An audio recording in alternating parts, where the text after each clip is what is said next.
Section 4.1, Solving Quadratic Equations. So in this section, our goals are: what is a quadratic equation? How do we solve quadratic equations by factoring?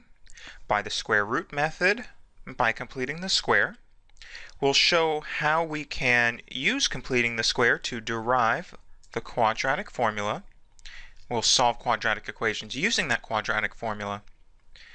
We'll show how the discriminant can be used to determine the nature of the solutions of a quadratic equation. We'll discuss graphical solutions of quadratic equations, and finally we'll see a couple of applications. Alright, so first, what is a quadratic equation? A quadratic equation in X is a second-degree equation that has the standard form ax squared plus bx plus c equals 0, where a, b, and c are real numbers and a is not 0. And we put that last little statement there, a is not 0, because if a was 0, then we would end up with just bx plus c equals 0, and that's linear. We already know how to solve linear equations. Alright, so we must have a not equal to 0. Alright, so the first technique for solving quadratic equations is by factoring. And to solve quadratic equations by factoring, we also have to have a certain property called the zero product property. And what this says is that if a and b are real numbers, or expressions with real numbers, and a times b is 0, then a is 0, or b is 0, or both a and b are 0. Alright, so let's consider an example. We have 8x squared minus 16x is equal to 0. Alright, so we're in that standard form. We have 0 on one side of the equation. To solve this equation, we have to factor the polynomial on the left. And what I'll note is that this one can be factored using what's called the greatest common factor. And so I can write this as 8x times x minus 2 is 0.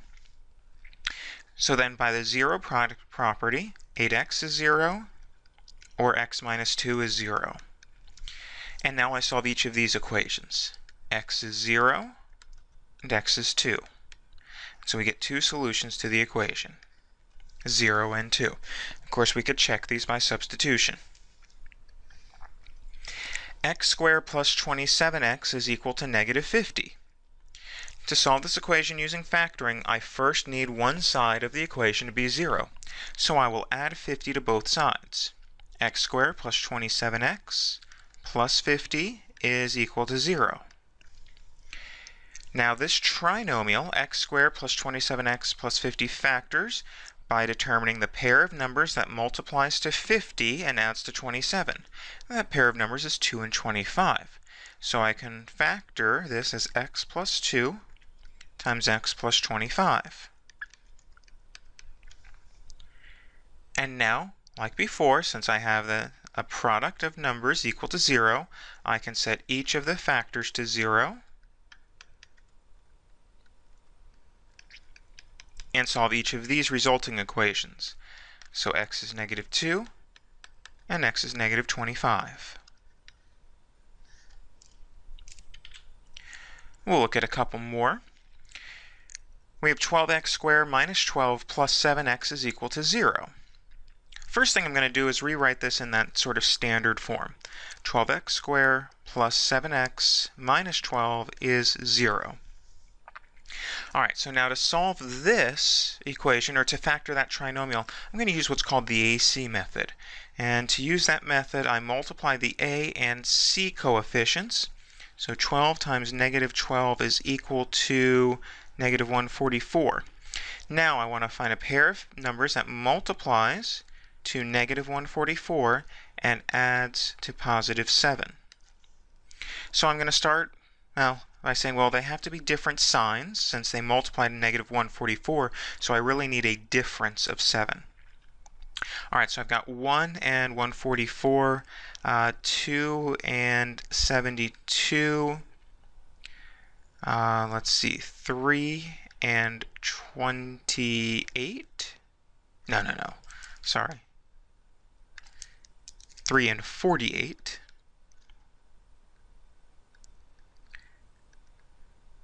4 and 36. 5 won't work. 6 and 24. 7 won't work. 8 and 18. 9. 9 and 16. And that's the pair that I want. Notice that they have a difference of 7. 9 and 16. So and since I want a positive 7, I need a negative 9 and a positive 16. Alright, so I have my pair of numbers. Let me get some more space to work here. So what I do is now rewrite the trinomial as 12x squared. And now instead of a plus 7x, I'm going to write it as a minus 9x plus 16x. And still minus 12 equals 0. And now I factor that 4 terms on the left by using what's called grouping. I look at the first 2 terms. They have a common factor of 3x, so I can write them as 3x by 4x minus 3. And then plus, and the second grouping I can factor out of 4, and that's again a 4x minus 3. So this factors completely as 4x minus 3 by 3x plus 4 is 0. And now I set each factor to 0.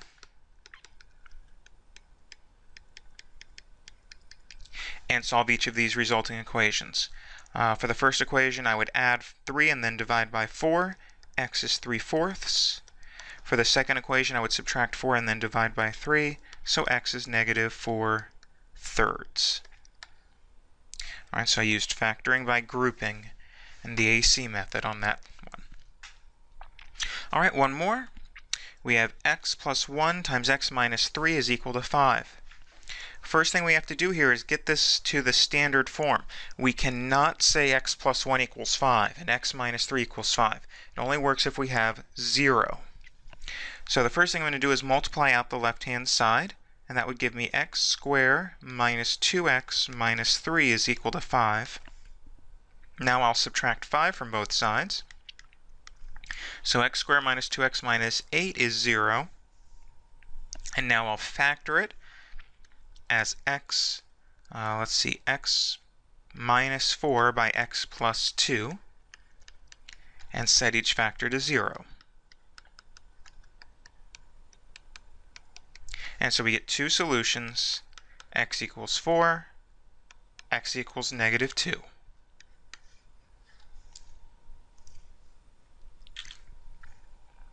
The second technique that we'll discuss is solving quadratic equations by the square root method.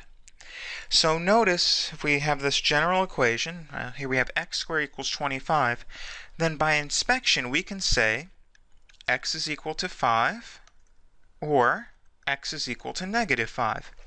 Since if we square either of those numbers we get 25.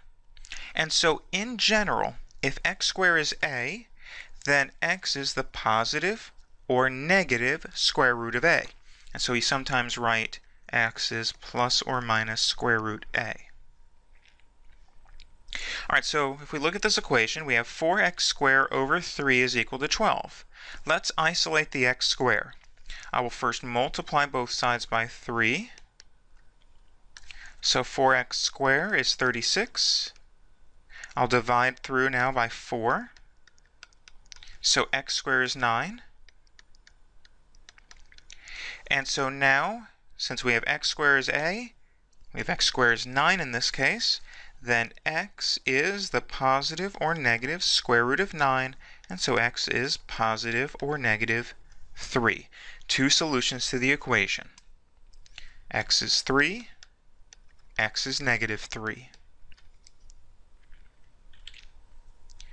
Alright, so now these equations involve quantities that are being squared. And it turns out we can apply the same concept, but instead of just having an x, we have a quantity. Alright, so we have x plus 3 halves squared is equal, x plus 3 halves squared, subtract 36 is 0. First, I'm going to add 36 to both sides. So then x plus 3 halves is equal to 36. x plus 3 halves squared is equal to 36. Now, using that square root property, then the quantity x plus 3 halves would be equal to the positive or negative square root of 36. Now, the square root of 36 is 6, so x plus 3 halves is positive or negative 6. But I don't want x plus 3 halves, I want x. So let me break this up into two equations. X plus 3 halves is negative 6. X plus 3 halves is positive 6. Now, thinking ahead, I'm going to think of that 6 as 12 over 2. Because I'm going to be adding or subtracting here 3 halves, and so I need something in terms of halves. So now subtracting 3 halves from both sides on either equation, I get x is negative 15 halves, x is 9 halves. So I get two solutions to the equation using the square root property. All right, let me get the same. We can use that same idea on this next example. We have 5 times the quantity 3x minus 11, subtract 25 is 0. All right, so first I will add 25 to both sides. So then I have 5 times 3x minus 11 squared is 25. Now I'll divide through by 5, and 3x minus 11 squared is 5. Now I'll apply the square root property. So then 3x minus 11 is plus or minus square root 5. Now, square root of 5 is not a nice number, so I'm going to leave it as the square root of 5. And in fact, I'm just going to work from this form right here. I'm not going to break it up into two equations in this case. I'm going to leave it in this form. So now to solve for x, I need to add 11 to both sides.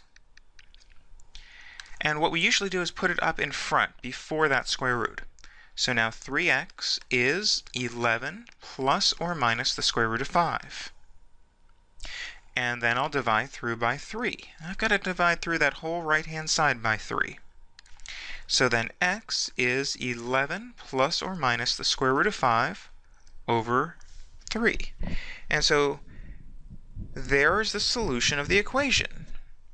Now, of course, I could write it as two values. I could say x is equal to 11 subtract the square root of 5 all over 3, and x is equal to 11 plus the square root of 5 all over 3.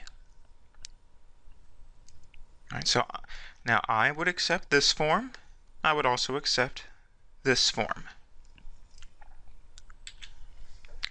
All right, so this is probably a new technique, completing the square. Completing the square refers to adding an appropriate quantity that completes a perfect square trinomial. So now we have x squared plus 8x, and we want a perfect square trinomial. So recall, a perfect square trinomial is a trinomial of the form a squared plus 2ab plus b squared. Now we have the x squared, and so we know the right-hand side is going to be a perfect square. And if we sort of look at this 2ab, and if we kind of think of this, that 8x is 2 times something times x. And it's 2 times 4. And so the 4 is the b. And so what we need to do is we need to add 16. And so then we get x plus 4 squared. And notice how that works out. Now, why did we use a plus? Well, we had a plus here, we get a plus here. Okay?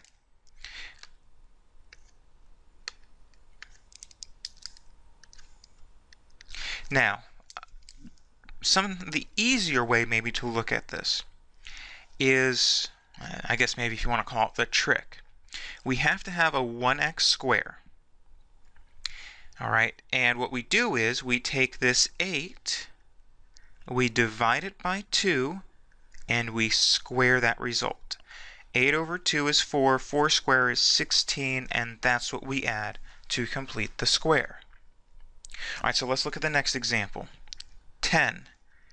10 divided by 2 is 5. Squared is 25. So I'm going to add 25. Now x squared minus 10x plus 25 factors as x minus 5 squared. X squared plus 9x. 9 divided by 2 squared. 9 divided by 2 is, it's 9 divided by 2. Squared is 81 over 4. So I'm going to add 81 over 4. Now how does that factor? It factors as x plus 9 halves squared.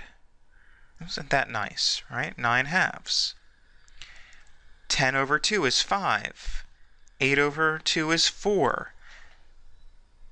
Alright, so now let's look at this last one. We have x squared plus bx. So instead of a number, we have a more general b. Well, I would add b over 2 squared, which is b squared over 4. So I'm going to add b squared over 4, and the left-hand side will factor as x plus b over 2 squared. Alright, so now that we've talked about this completing the square, let's actually learn how to solve quadratic equations by completing the square. Alright, so here we have x squared plus 12x minus 9 is 0.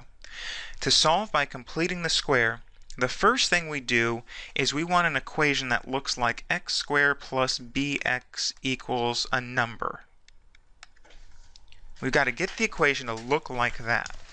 So what I will do here is add 9 to both sides. So I have x squared plus 12x equals 9.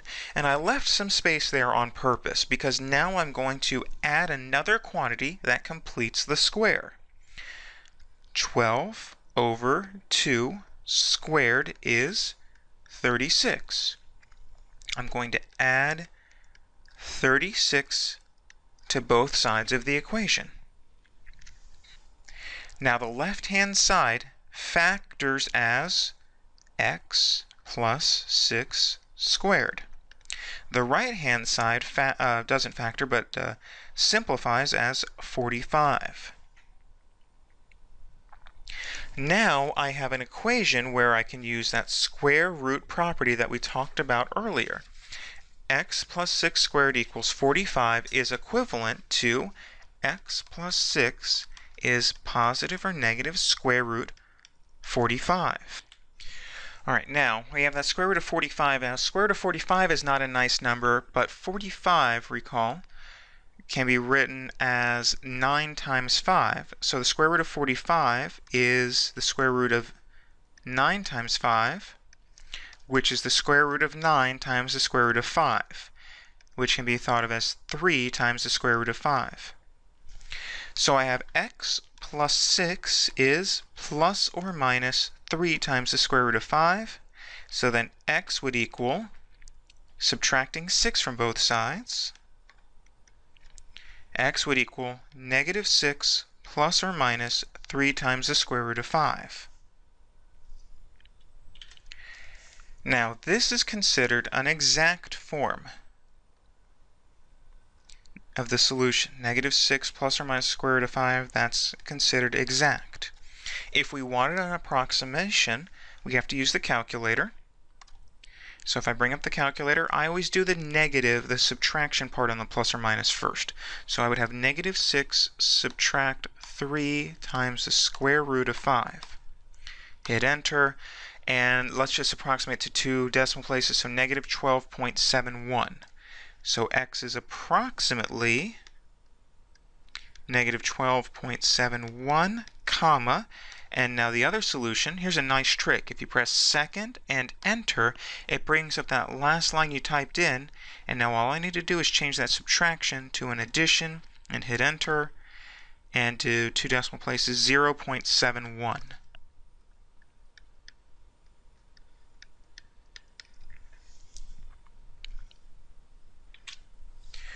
Alright, so let's look at another example. We have negative 2x squared plus 10x subtract 7 is 0. So again, remember, I want this in the form x squared plus bx equals a number. So the first thing I'll do is add 7. Negative 2x squared plus 10x is equal to 7. Now I will divide through by negative 2, each term by negative 2. So now I have x squared minus 5x is equal to negative 7 halves. Now I'll complete the square. So let's see, 5 over 2 squared is 25 over 4. So I add 25 over 4. I add 25 over 4. The left-hand side factors as x minus 5 halves squared. The right-hand side, let's see, negative 7 halves is, negative 7 halves, that would be negative 14 fourths plus 25 fourths, that's 11 fourths. 11 fourths, okay? So now I can apply the square root property. So then x minus 5 halves is plus or minus square root of 11 fourths. Alright, now let's see, the square root of 11 fourths, using one of our rules for radicals, that's the square root of 11 over the square root of 4, and so that's the square root of 11 over 2. So then x minus 5 halves is plus or minus square root of 11 over 2. Now I will add the 5 halves to both sides. So then x is equal to 5 halves plus or minus the square root of 11 over 2. Now notice that those terms have the same denominator, 2. So I can write that as x is equal to 5 plus or minus the square root of 11 over 2. And that's the solution that I like. 5 plus or minus the square root of 11 over 2. And again, that's exact. If we wanted approximations, alright, so let's see. Now thinking ahead, I need that entire 5 plus or minus the square root of 11. That needs to be in parentheses. So 5, I'll do the subtraction first. Square root of 11. Close off the square root, close off the numerator, and then divide by 2. So 0.84 approximately. Right, so x is approximately 0.84. Alright, now, again, if I press second and enter, it brings up the last line I typed in, and all I need to do is change that minus to a plus and hit enter a second time, and 4.16 approximately.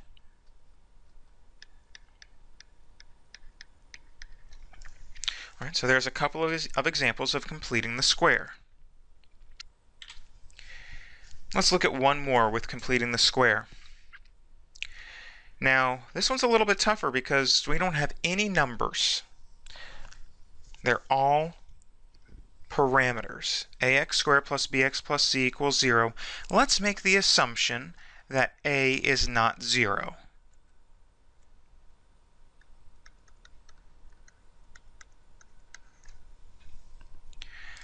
Alright, so remember, I want to get this first to look like x squared plus, I'm going to use k instead of b, x squared plus kx equals a number. That's where we want. So I will first subtract c from both sides. Subtract c from both sides. So then ax squared plus bx is equal to negative c. Now I'll divide through by a. So x squared plus b over a x equals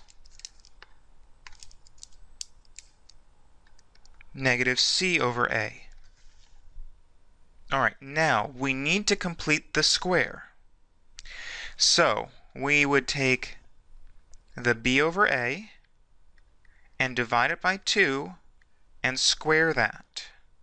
And so that would be b over a times 1/2 and squaring. So we would generally write that as b over 2a squared, which is b squared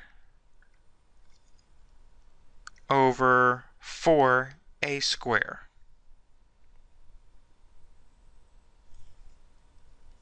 So I'm going to add b squared over 4a squared to both sides.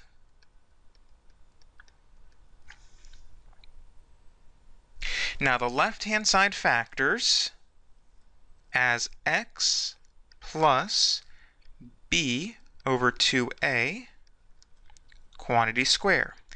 Now on the right-hand side, I need to add those fractions. So let's do a little bit of side work here. Let's see, we have negative c over a plus b squared over 4a squared. I need a common denominator. So let's see, I have an a on the first fraction and a 4a squared. I need to multiply by 4a on that first fraction.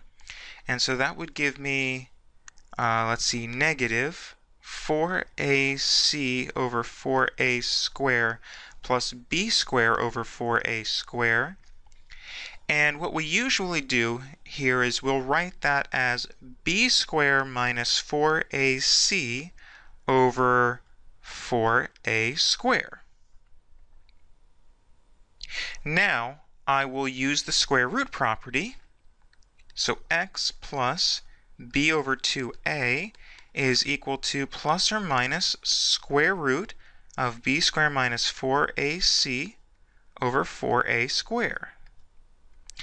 Now again, we can break up that radical as the square root of b squared minus 4ac over the square root of 4a squared. And the square root of 4a squared is 2a. So I have x plus b over 2a is equal to positive or negative square root of b squared minus 4ac over 2a. And now I'll subtract b over 2a from both sides to isolate the variable. And so then that would give us x equals negative b over 2a plus or minus the square root of b squared over minus 4ac over 2a. And what we usually do is write this as a single fraction. And x is equal to negative b plus or minus the square root of b squared minus 4ac all over 2a. And hopefully you recognize this as the quadratic formula. And there's where it comes from. We start with the general equation ax squared plus bx plus c equals 0. We use completing the square, and we can derive the quadratic formula. Alright, so what does this mean? The solutions of the general quadratic equation ax squared plus bx plus c equals 0, where a is not itself equal to 0, are given by x is equal to negative b plus or minus the square root of b squared minus 4ac divided by 2a. You want to memorize this formula if you have not already. Alright, so let's see an example. We want to solve this quadratic equation using the quadratic formula. The equation we have is 3x squared plus x minus 5 is equal to 0. So we will apply the quadratic formula where a is 3, b is 1, and c is negative 5. Then the solutions are given by x is equal to the opposite of the b coefficient plus or minus the square root of the b coefficient squared minus 4 times the a coefficient times the c coefficient over 2 times the a coefficient. And then we simplify this. So x would equal -1 plus or minus the square root of 1 minus 4 times 3 times -5. That would give me a plus. 12 times 5 is 60, and 2 times 3 is 6. So x is equal to -1 plus or minus the square root of 60 over 6. And there's the exact form of the solution. Now, again, if we want approximations, we can use the calculator, and that shouldn't be a 60, but a 61. I forgot to add the 1. So let's find the approximations. -1 minus the square root of 61, close off the square root, close off the numerator, divide by 6, and go back and change that minus to a plus. Alright, so we get two solutions, -1.47 and 1.14.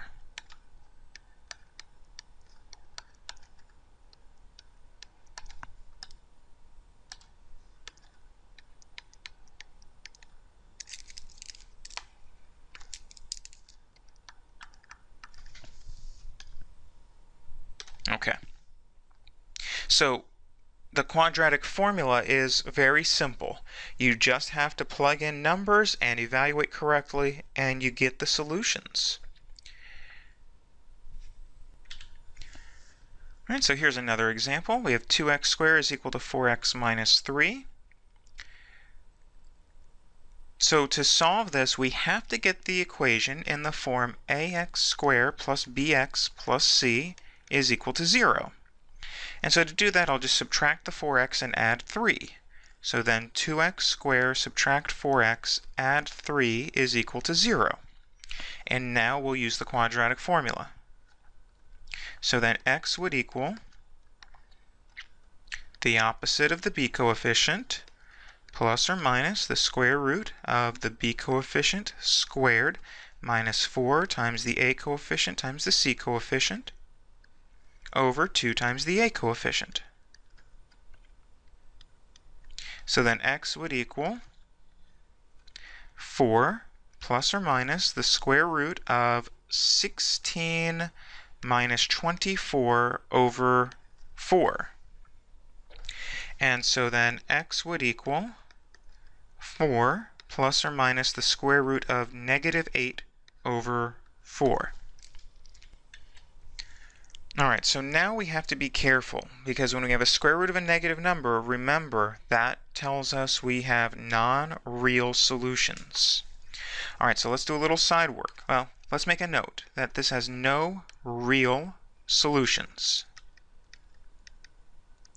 Alright, so now the square root of -8, we can work with this.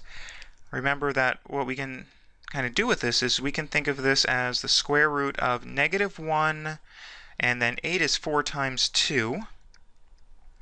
And so we have the square root of -1, a square root of 4, and a square root of 2. And so that's I times 2 times the square root of 2. And what we usually do is we write that as 2 root 2, and then we put the I afterwards. Although it depends on the authors. I put the I afterwards. Some authors would write this as 2I root 2. In the end, it doesn't really matter. I think the authors of this textbook use this form. So we'll go with that. So x is then equal to 4 plus or minus 2I root 2 over 4.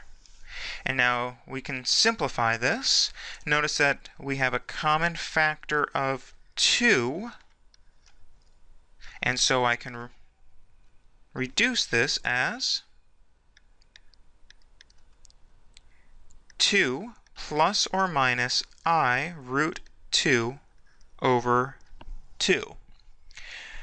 Alright, now we're almost there. Really though, these are complex numbers, and complex numbers should be written in what's called the standard form, which is a plus bi form. So let's take one more step, and rewrite this as x is equal to 2 over 2 plus or minus root 2 over 2 I. Now 2 over 2 on the left-hand side is 1. So we would write that as 1 plus or minus root 2 over 2 I. And these are complex numbers that are solutions to that equation.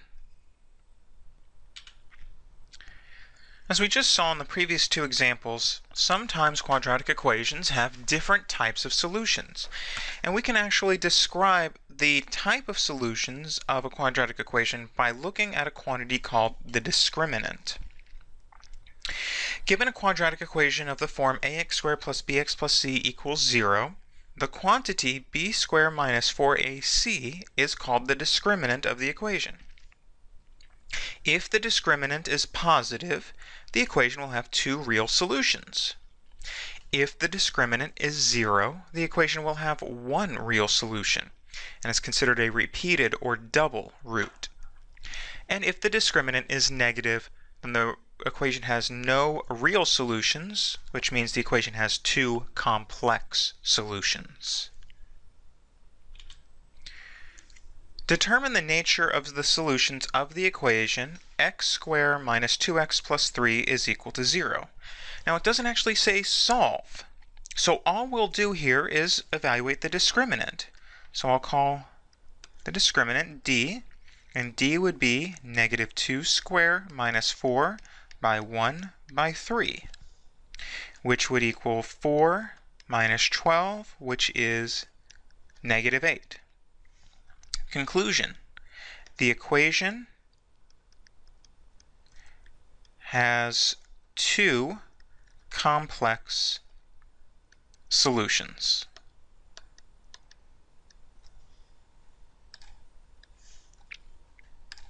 A second example, we have 2x squared plus 2 is 4x. Again, let me get this to a standard form. So I'll rewrite this as 2x squared minus 4x plus 2 is 0. And now I will find the discriminant.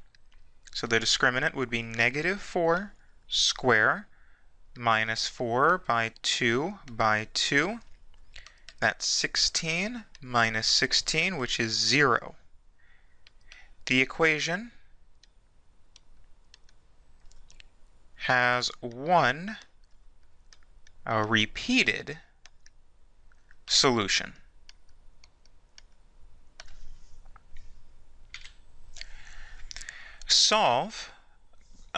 Let's solve graphically now.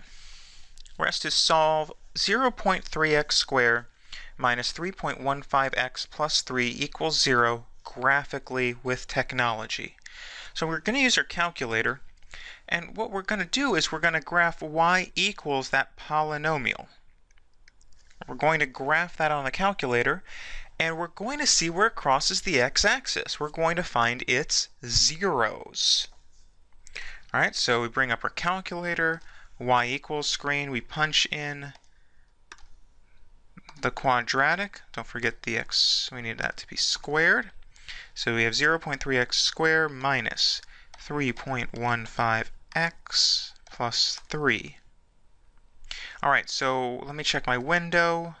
I'm going to move to a standard window by hitting zoom 6. That gives me a standard window.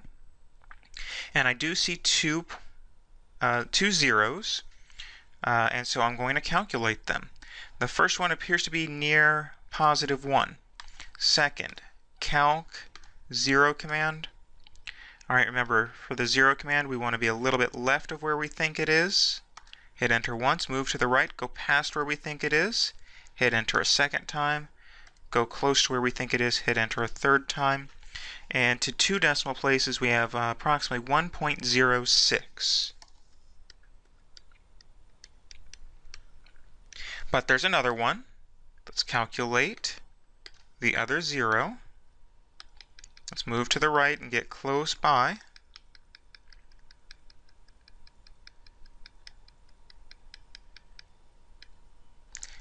Left bound, hit enter, right bound, move past where you think it is, hit enter a second time, and then move back towards it, hit enter a third time.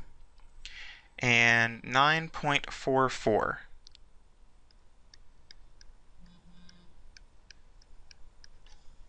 So there are the two solutions of the equation.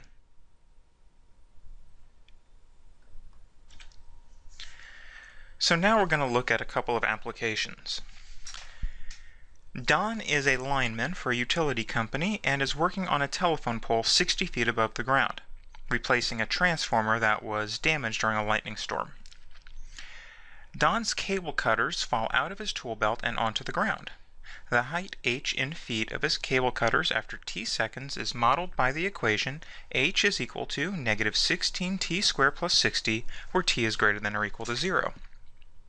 First, we're asked to find the height of Don's cable cutters after 0.5 seconds. Well, since we're asked to find the height, we want h when, and we're told the time is 0.5, so we'll let t equal 0.5.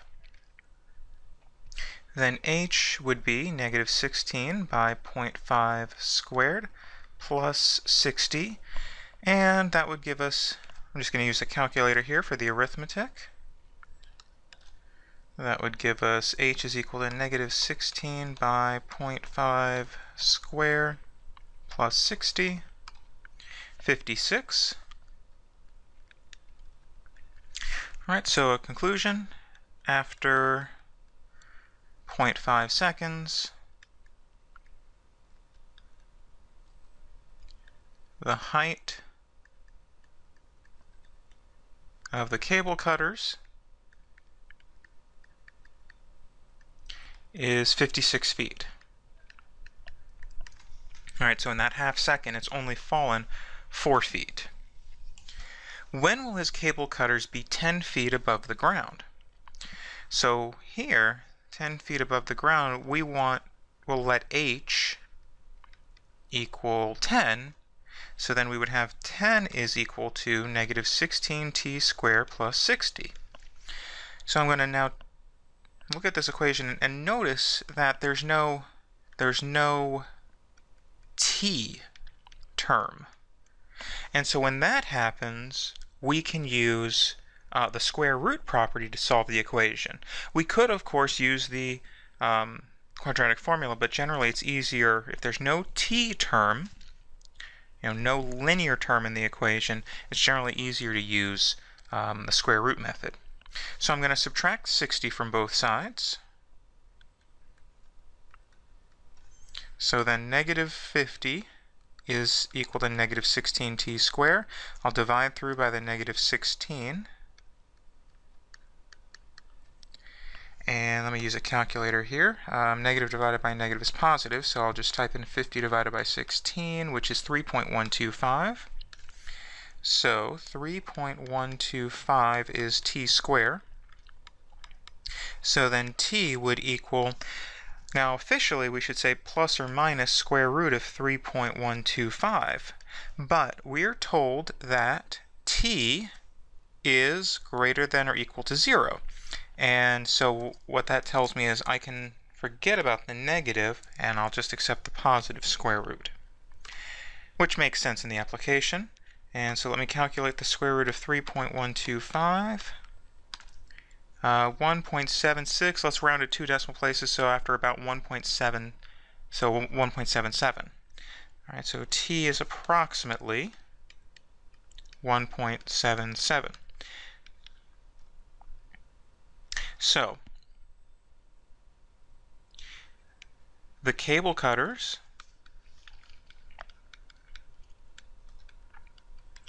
will be 10 feet above the ground.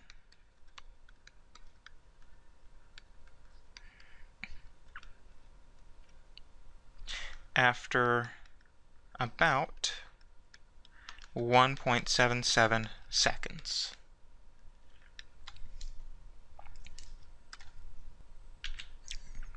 Alright, we have the same setup here. Part C asks us, when do the cable cutters reach ground level? Well, we usually take ground level to mean that the height is 0. So then we would have 0 is negative 16t squared plus 60, and like the previous example, notice that there's no t term, So I will subtract 60 from both sides. So negative 60 is negative 16t squared, and divide through by the negative 16. 60 over 16 is 3.75.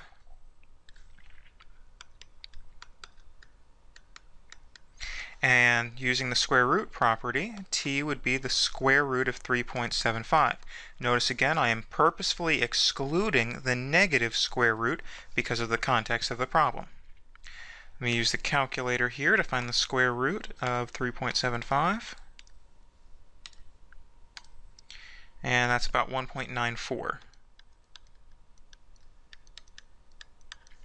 Conclusion: the cable cutters hit the ground after about 1.94 seconds. Alright, here's another application. A company's costs over a one-year period where X denotes the month of the year can be approximated by C is equal to 3.2x squared minus 19.5x plus 124.417, with C denoting costs in thousands of dollars. Part A asks us to estimate the company's costs for the month of May. Alright, so May is the 5th month of the year, so we'll take X to be 5. Then the cost would be 3.2 by 5 squared minus 19.5 by 5 plus 124.417. We'll definitely want to use a calculator here. 3.2 by 5 to the second minus 19.5 by 5 plus 124.417 gives 106.917.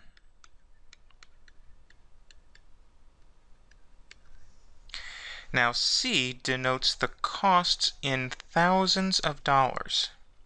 Alright, so the company's costs in May were approximately, so this is about 107. So we're approximately $107,000. When will the company's costs be $170,000? Alright, so now we have to be careful here. Remember that C represents the costs in thousands of dollars, so 170,000 means that C is 170. So we want to solve 170 is equal to 3.2x squared minus 19.5x plus 124.417. I'll subtract the 170 from both sides of the equation. So 0 is 3.2x squared minus 19.5x minus, let's see, 124.417 subtract 170 is negative 45.583. So now I need to solve this equation for x, and I'm going to use the quadratic formula. So x would equal, let's see, let's do a little work ahead of time. Negative, so this would be 19.5 plus or minus the square root. Let's see, we'd have negative 19.5 squared minus 4 by 3.2 by negative 45.583 over 3.2 times 2 is 6.4. I'm just doing that in my head. Alright, so now I'm going to use the calculator at this point. Alright, so kind of thinking, I'm going to try and put this whole thing in the calculator. But thinking ahead, I need to put this entire numerator in parentheses, so we got to think about that. Alright, so I'm going to open a parenthesis. I've got 19.5. Well, I always do the negative first, so minus the square root. Notice that the square root opened a parenthesis. So let's see. Another parenthesis for the 19.5 square, or negative 19.5. Close it off. Oops, missed the decimal. Square. Minus 4 by 3.2 by negative 45.583. Close it off. So that closes off the 45.583. Now I have to close off the radical. Now I have to close off the numerator. So you got to be very careful about that. And then finally I'll divide by 6.4. Hit enter, and that's negative 1.8. Alright, so x is approximately negative 1.8. And I'll hit second, enter, and I've got to change that minus to a plus before the radical. And I'll hit enter again, and 7.9.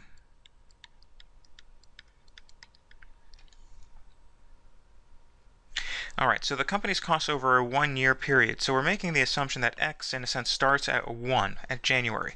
So we're going to throw away this solution because negative values for x don't really make sense here. Let's keep the 7.9. 7.9 is pretty close to 8. Let's go with 8 instead of 7. So let's say about 8. Now the 8th month is August. So the company's costs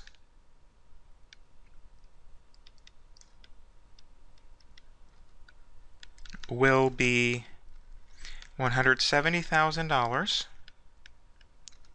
in August.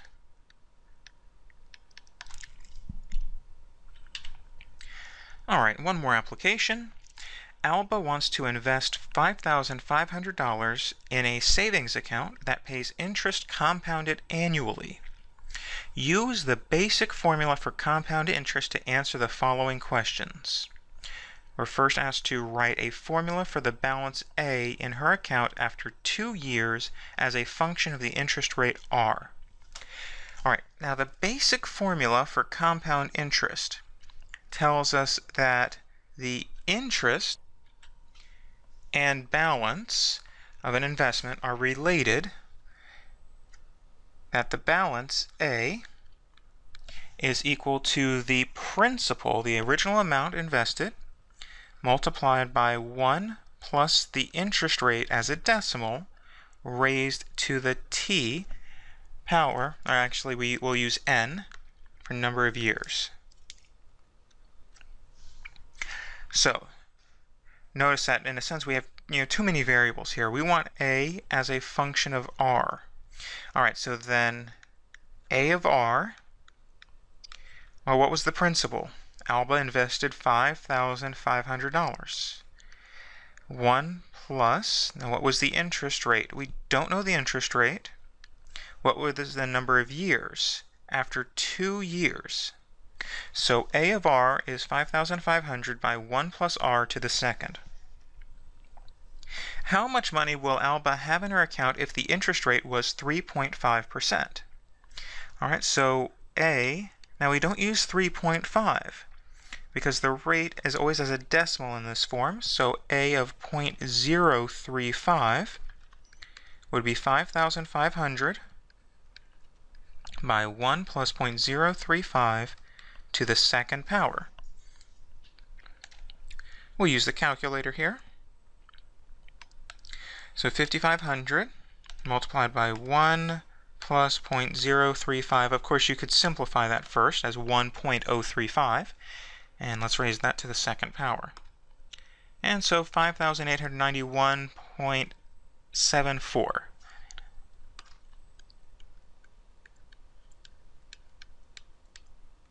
Let me make sure I wrote that down right. 5,891.74.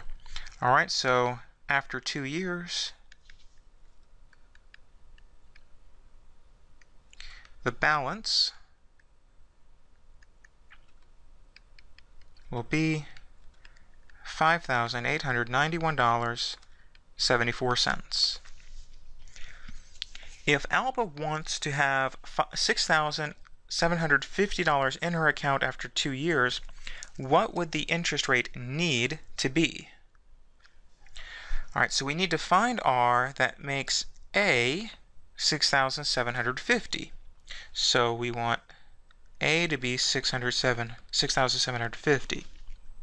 So 6,750 would equal 5,500 by 1 plus R to the second. And we need to solve for R. Let's divide through by 5,500.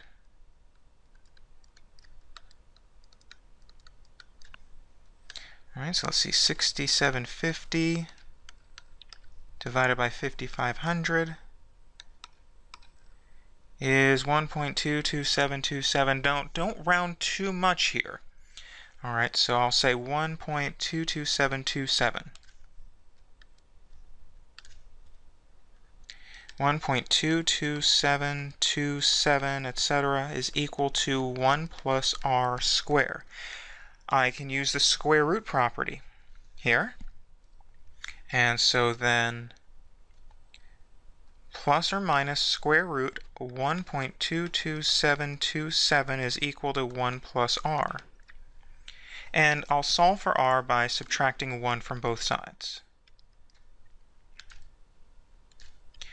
Alright, so then we'd have R is equal to -1 plus or minus the square root of 1.22727.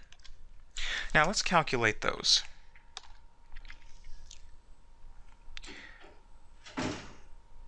-1 minus the square root of 1.22727 gives us, oh, I hit the wrong button there. I put in a division instead of a subtraction. Alright, so there's a subtraction, and let's change it to addition. Alright, so we have -2.11.